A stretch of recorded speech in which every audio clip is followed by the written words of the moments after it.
someone on Reddit had a theory about why you, quote, don't age, and the theory was you kept the ring. But the thing is, you did keep the ring. I do have the ring. That is technically true, yeah.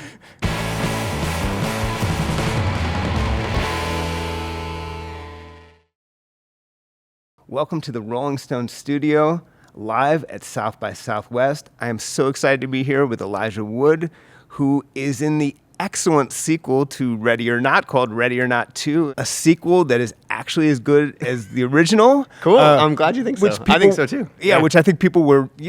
How do you even make a sequel to that movie? Yes. It's very it definitively ends, that movie, yeah. It definitively ends, yeah. But they found a way to do it. Yeah. And you have a lot of other stuff going on, too, that we'll talk about. Cool. And welcome, man. Thanks, dude. Thanks for having me. Were you a fan of this particular movie before? Yeah. Very much so. Yeah. I mean, I saw it in the cinema, loved it, was very surprised by it. The tone of it is such a fun balance of, a horror film, but with sort of action elements. It's very funny as well. It's also like a real kind of game that you're engaged in watching and sort of it feels like a real ride. So I just loved it. I thought Samara Weaving was a total revelation. She's incredible in the film. So yeah, just, a genuine fan of that first film. And you're a horror guy in general. Yeah, I love all sorts of genre and horror. Yeah, for sure. But did you share the kind of question that a lot of fans of that movie had when they heard there's a sequel, which is like, how the hell do you make a sequel to that, as we just kind of said? Yeah, I mean, I have come to know Matt and Tyler a bit, Radio Silence, the filmmakers that made the first film, and have made so many incredible films. And they sent me the script with an email that kind of just sort of set the stage for what the expectation would be, and also sort of talking about this character of the lawyer.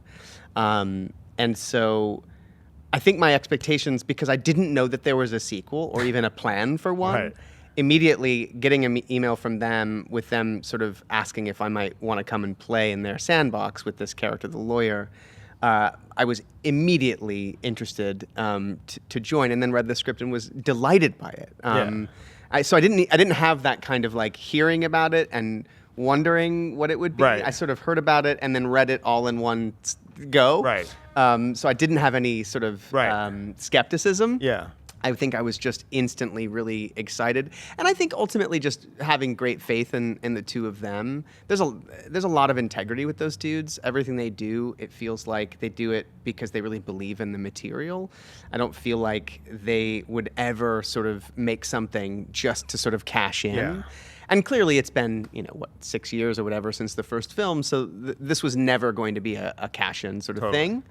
And so that they were doing it just felt like, okay, this... And then loved the script and loved how it does the thing you want a sequel to do, which is it deepens the narrative of the first film. It expands upon it, so the world becomes much bigger. And then also gives you so much of the enjoyment of the game from the first film in a new context and with new characters. It also does something that very few sequels do, which is it starts the second the first one. The second, yeah. And I didn't, because I haven't actually spoken to them about this until today, but the opening footage is a blend of the first movie, and there's a seamless transition on camera where there's no cuts into new footage, which is so awesome. So it literally starts with footage from the first movie. It's funny, we were just talking before, and we're like, how many movies even do that, where it starts up where the first movie ended, and then we're like, oh, Back to the Future 2, which you're in, that's true. For the record. That's true. I just showed my son that film. He'd never seen any of the Back to the Future films. He's 6, so fair enough. Did he catch you there, or did you warn him that you were in it?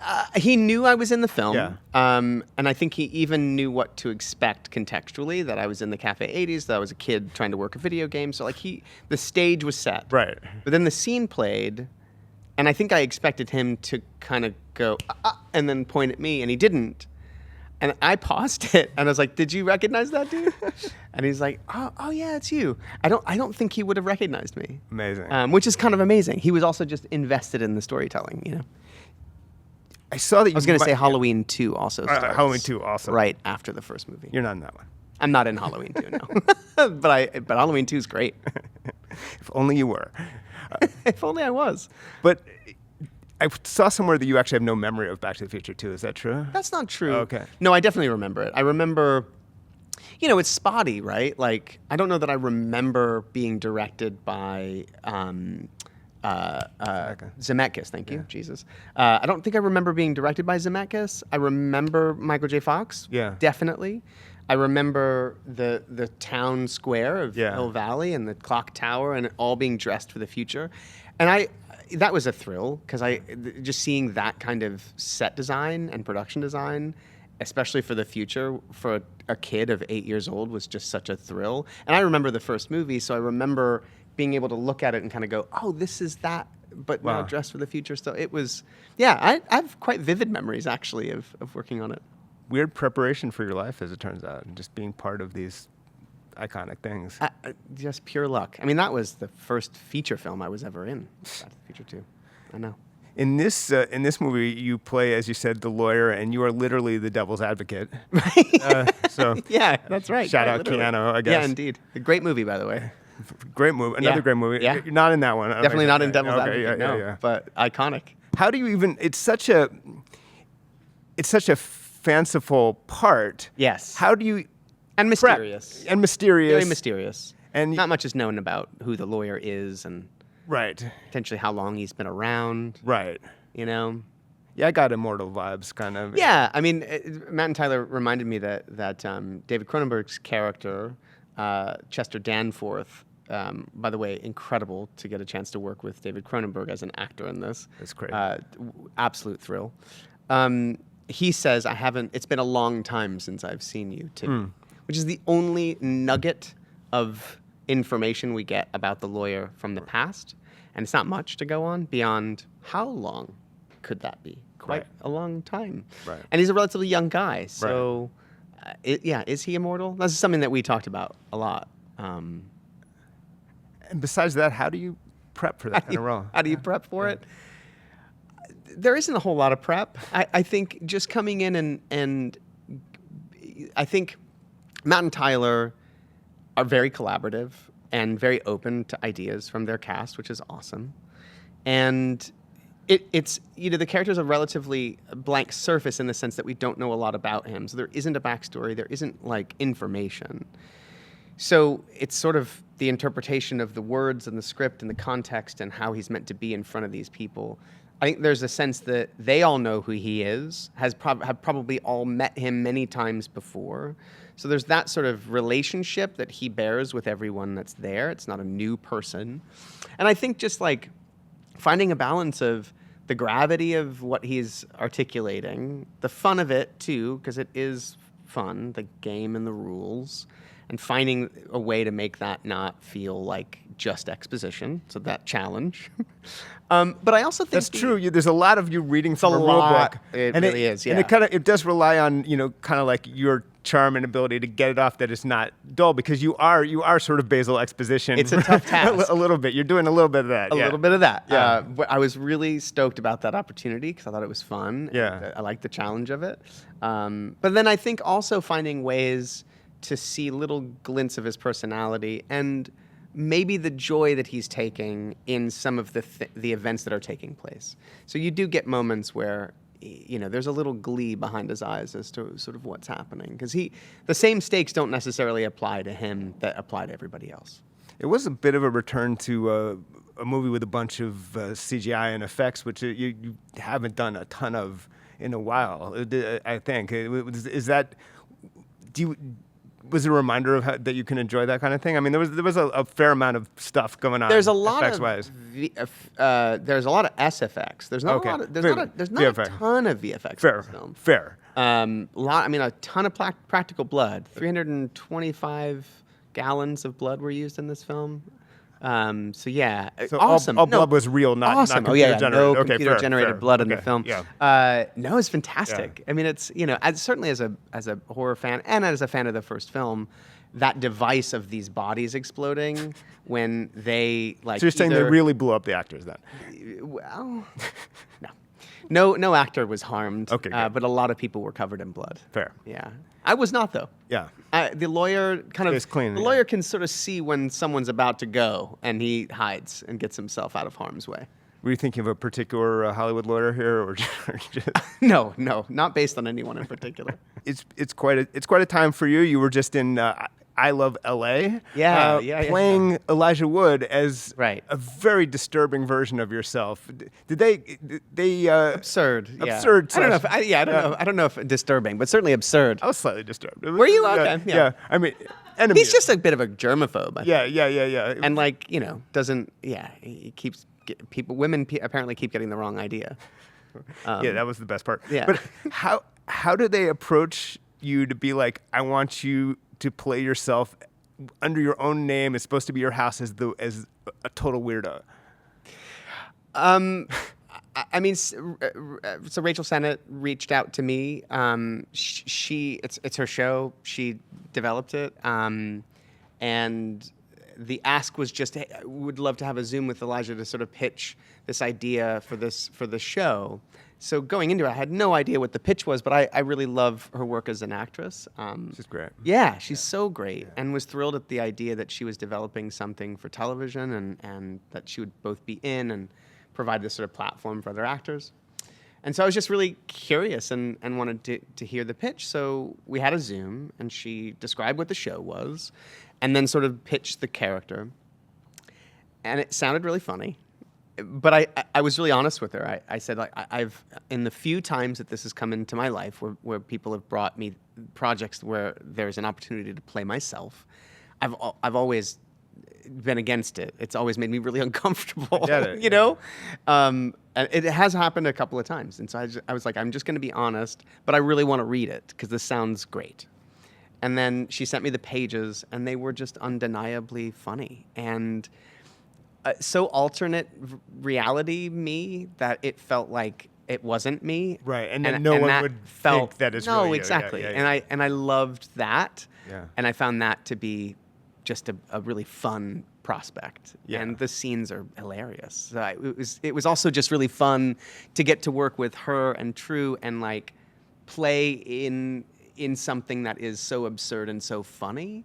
And I really love comedy. So all of it was just a real gift to be asked to be And I guess it really was a harmless weirdo version of Yeah, he's totally harmless. Yeah. He means well. Got terrible memory. That version of me, alternate reality, he's got to go to his memory palace to remember people's names. Although I am also not great with names. I'll never forget a face, but I'm terrible with names. So in that regard, we're maybe similar. Who were the other people who wanted you? What were the other projects who wanted you to play yourself? I don't remember now what they were, but yeah, I can't remember. But they weren't. It was like it adhered too close, or I don't know. It's just, or it was like a whole film where I'm playing myself. Someone pitched you a whole film where you played yourself? Yeah. Wow. Yeah. But there's only certain people I think that can really do that. Neil Patrick Harris did a great version of it. Like Nick Cage in the film where he plays himself. That's so perfect. Right. You know what I mean? Like Nick can do that in such a beautiful way, but I don't know. I'm not. It makes me way too uncomfortable. Unless it's something like I Love L.A. It's so absurd. It is interesting. You've done a lot in the past, like 25 years or so. A lot of times you have leaned in, not exclusively, to doing things that are like finding some creepy side of yourself, finding some kind of like darkness. And, you know, it's so interesting because it seems so contrary to your actual personality, but it is something you're very good at. So where do you think that comes from? Yeah, I mean, you put serial killers, I can make the list, but it is a thing, you know? I guess so. I mean, there's a smattering of genre in there over the years, but it's balanced out by things that aren't, you know what I mean? Yeah. I guess I don't see it that way because I sort of see the spectrum a little bit more. Totally. But I am a genre fan, Yeah. and I love horror films. Well, I think love about dark even characters. Yellow Jackets, your character is like... Totally. Yeah. It's certainly a weirdo, and that started to skew dark. Yeah. At the end of the first season and a little bit in the second Yeah. season. So yeah, there's something like, untrustworthy about Walter, perhaps. But I think the opportunity there was like, come play this weirdo that's sort of like a bit of a counterpart to Misty Quigley, and to get a chance to work with Christina was such an incredible ask. And on that show with such an extraordinary cast, that I love as a fan. So, I mean, there's also getting a chance to come and play a weirdo is really fun. Yeah, I think that's what I think that's you've hit upon something. I mean, I like characters that are very different from myself. Yeah. I think most actors would say the same. I think it's joyful to put yourself into a character that is unique and different and a little, has character elements that are not like yourself that you can kind of explore and play around in. Those tend to be the more interesting, fun opportunities. Yeah, that makes sense. Yeah, but that can be many colors, it doesn't have to be dark specifically. Someone asked you if you were if all this has been like trying to get away from Frodo, and you said absolutely not. It's not like a Mark Hamill thing where you listen. felt, We're 25 years down the road. I think, certainly after Lord of the Rings, I remember feeling coming back from that I just wanted to work on something really small, just by virtue of I had been in New Zealand for the better part of 16 months, working on one thing that was 3 films that was exhausting and a lot and incredible, but I really wanted to pare it all down to something really simple, to its simplest form. And then I think, certainly aware of playing, Kevin in Sin City, recognized that was a somewhat subversive move, yes, despite the fact that wasn't the intent to do it, but could recognize culturally that was a subversive idea. But yeah, no, not a whole lot of effort was necessarily put towards distancing myself. I think if anything, as an actor, you're always looking to move on from the last thing you did, to continue to explore, right? And find new colors and new creative outputs. So that is inherently part of the endeavor, right? Is to just always be changing and being an actor is a bit like being a chameleon. Yeah. And I think for me, I just want to keep it interesting and keep exploring. Someone on Reddit had a theory about why you quote don't age, and the theory was you kept the ring. But the thing is, you did keep the ring. I do have the ring. Yeah. That is technically true. Yeah. But not your explanation. Not my explanation. No. Just good skincare. I guess so. Or just jeans. I don't know. Yeah. Where is the ring now? The ring is in a pouch in a box in another box. It's like a Russian doll. And, I don't know if one can partially let a cat out of the bag, but it's like you peeked the cat's head out of the bag. Well, technically, Ian McKellen did. Yes, right. You're referring to the Hunter Gollum. Yes, you were apparently returning to this part, and potentially, yeah. Potentially returning to this part. Yeah. It's a huge thing, but you said that you would. As long as you're alive and well, you wouldn't want anyone else to play it. It's funny. There's more nuance, I think, to that answer or to that quote, because that quote really did the rounds. It was sort of surprising. I think insofar as it makes sense. Obviously, we're all getting older, right? Yes. And there's a point in time in which that just won't make sense anymore. Sure. And I think, Tell that to Harrison Ford. He managed to play 30-year-old Indy. Totally. Totally. Again, I think insofar as that makes sense for the actors who created these characters to continue to play them, that would be amazing. And I can't imagine, like I said, if I'm sort of alive and able and it sort of contextually makes sense, again, all aging aside, or including the notion of aging, then absolutely. But I also know that these are beloved characters that probably will be explored past our time, and they should be, They're going to, lack of aging aside, apparently it's been said that they're going to use digital makeup on that movie, and I'm sure they will. Do it. Yeah. Yeah. And that's being employed a lot these days. And they'll probably do it to the point where it's going to be weird for you. You're gonna potentially. It's gonna. Who knows? Yeah, but I mean, imagine seeing yourself recreated as like an 18 or 19. That if that happens, that will probably be an interesting experience. Yeah, I mean, I have gone back to the well once. So I came back to play a tiny bit of Frodo in The Hobbit, Right. which was 10 years later. And I think there was probably some softening that was happening there because I'd lost all of my sort of like teenage baby fat, Right. you know. So maybe. So I've experienced a little bit of it already, sort of seeing the character.